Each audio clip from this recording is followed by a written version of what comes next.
أول قرار البرتغالي جوزيه غوميز المدير الفني للفريق بعد التتويج بالأمس ببطولة السوبر الأفريقي على حساب الأهلي.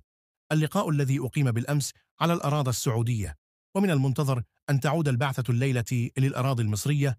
اتخذ جوميز قراره للمرحلة القادمة، حيث قرر جوزيه جوميز منح اللاعبين راحة سلبية من التدريبات الجماعية لمدة 6 أيام بعد التتويج بالسوبر لالتقاط الأنفاس. وعلى هذا يستأنف الفريق تدريباته الجماعية يوم السبت القادم استعدادا للمرحلة القادمة والموسم الجديد، وبطولة السوبر المحلي والدوري العام وبطولة الكونفدرالية.